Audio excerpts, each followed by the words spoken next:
In the past two segments, we've been talking about how Trump uses the art of the deal. It's really just the art of the deal. He wrote about it, years ago, how he makes deals, how he negotiates, and people are still too dumb to understand what's going on. They're still too dumb just to read the book. The man told you all how he's going to do it, and you don't pay attention.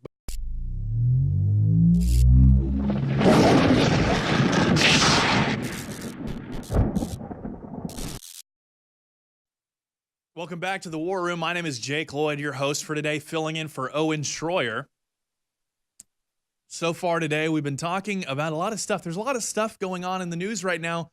A lot of very exciting stuff. A lot of very exciting stuff. Of course, we have the North Korea summit coming up on the 12th. It's going to be a big deal regardless of what happens because, either on one hand, we get denuclearization. Maybe it takes more than one summit, and that's fine. Trump has said maybe we'll have more than one summit. There are rumors going about that it's possible that, North Korea could meet here in the United States with Trump, and, maybe we could talk about some things there.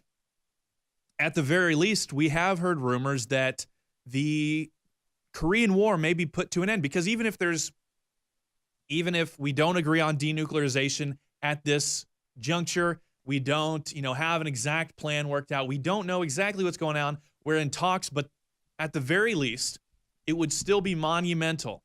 It would be an incredibly important moment in history if we could end the 70-ish years of open hostility between the North and South Korea, between Korea and the United States. And of course, even though China will not, they won't suddenly become our friend, it is kind of a contentious point, being that they back North Korea, we back South Korea, and the countries are still technically at war. So that is and plus just reading in the history books that President Trump is the one that brought down that stopped the Korean War after so many years, after many, many decades.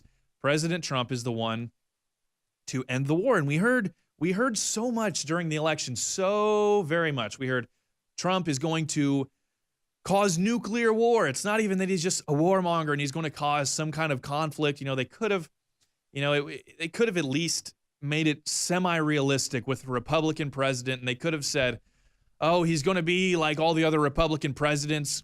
He's going to start a war, like Bush did in Iraq or Afghanistan. He's going to start a war in Korea. He's going to start a war in Iran. He's going to start a war in Africa, or he's going to go to war with Canada, whatever they would want to say. That would be more realistic than saying he's going to start a nuclear war, but that's what we heard. And instead, we may see the end within the first 2 years of his presidency. We might see an end to probably the biggest threat to nuclear war that we have, that's in existence. The North Korean conflict is probably the most likely conflict ongoing at the moment to cause nuclear war. But instead, Trump has effectively ended it. We may see an official end to it. In the past two segments, we've been talking about how Trump uses the art of the deal. It's really just the art of the deal. He wrote about it, years ago, how he makes deals, how he negotiates, and people are still too dumb to understand what's going on. They're still too dumb just to read the book. The man told you all how he's going to do it, and you don't pay attention. But we were talking about how, number one, how he uses these events like the Syrian strikes in order to show other countries that he means business, in order to pressure them and say, hey, look, I know that you're trying to get these nuclear weapons in order to act as a deterrent so that you don't end up like Gaddafi or Saddam Hussein or any of these other leaders that we have deposed and executed. I know that you are trying to use it for that, but look, we will still be, Syria is backed by Russia. Syria and Russia are pretty close friends, and we are still willing to engage in some form of military activity in order to deter them from amassing chemical weapons. So how much more will we do to you when you're trying to get nuclear weapons? Who cares if you're allied with China? We don't care. We will still destroy your regime, or at least hurt you militarily if you want to do these things. So we explained how he uses military to do things like that. We also discussed how he uses tariffs to push other powers to influence their regional politics. We saw it with China. He uses trade tactics with China to push them to push North Korea to the table.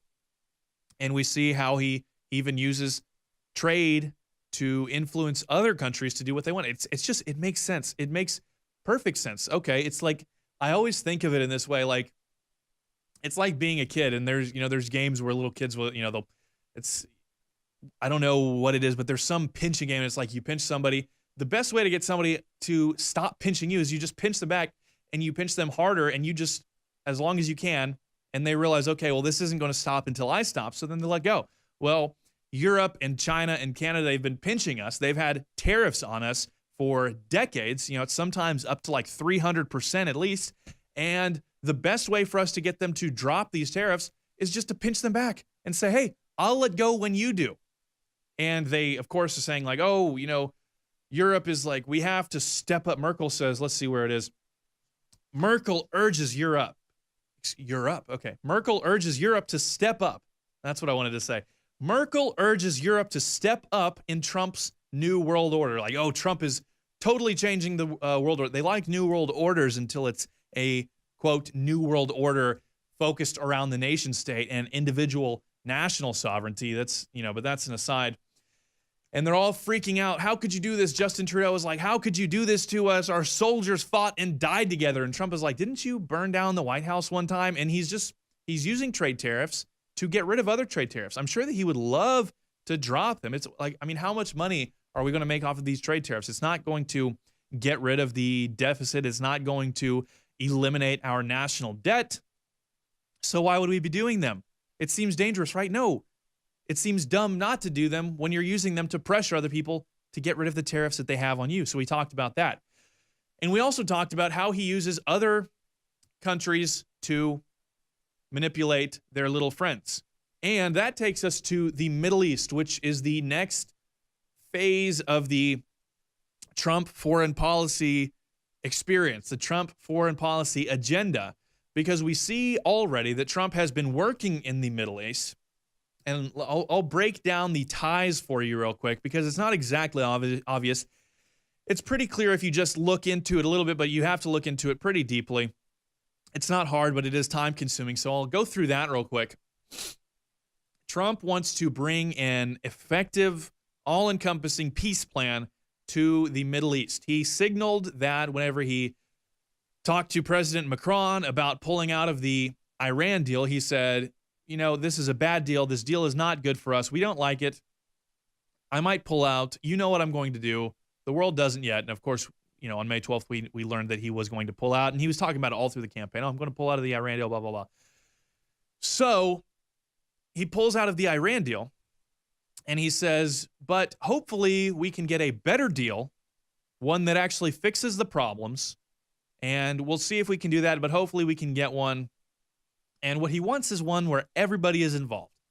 He wants one where it solves the actual problems, because why does Iran have a nuclear program right now? Why do they feel the need to do so? Well, it's because of what they call the big Satan and the little Satan. I wouldn't, big Satan being America, little Satan being Israel, and I wouldn't exactly go so far to call us Satan, but I, understand the sentiment at the very least. The interests of America, and really it's the interests of our ally Israel in the region, because, the neocons and Israel, they both formulated this plan of how to secure Israel's borders in the 90s, and then it was pitched to Bill Clinton in the statement of principles for the project for a new American century. You can look that up and read it. It's very interesting. And it laid out all these things where they needed to go to war with Iraq, and we needed to go to war with Syria, and we needed to go to war with Libya, and we needed to go to war with Iran in order to secure Israel's borders. So they're very concerned. And, Trump obviously is not going to go to war in Iran. He's not a neocon, but Iran, of course, is still scared. They don't know that they shouldn't trust Trump, or that they should trust Trump. Either way, they don't know.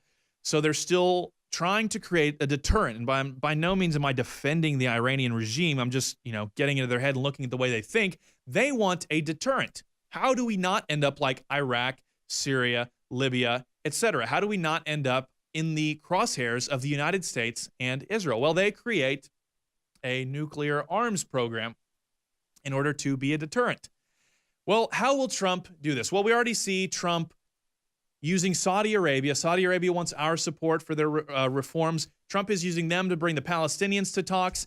And I believe that Trump will use his diplomacy to talk to Russia, to get Iran, Turkey, Syria, all of these other powers to come to talks with our friends in the region, that is Saudi Arabia and Israel, and we'll all come together and create an all-encompassing plan where we all agree, hey, we're not going to attack each other, not going to have massive war. Thank you for tuning in. My name is Jake Lloyd. This has been an excellent experience for me here on The War Room. Please tune in next week.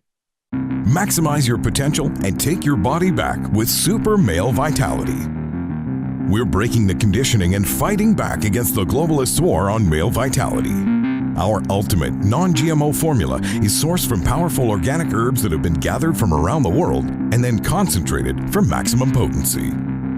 Super Male Vitality was developed to activate your body's natural processes instead of using synthetic chemicals. InfoWars Life wants to bring you the highest quality products.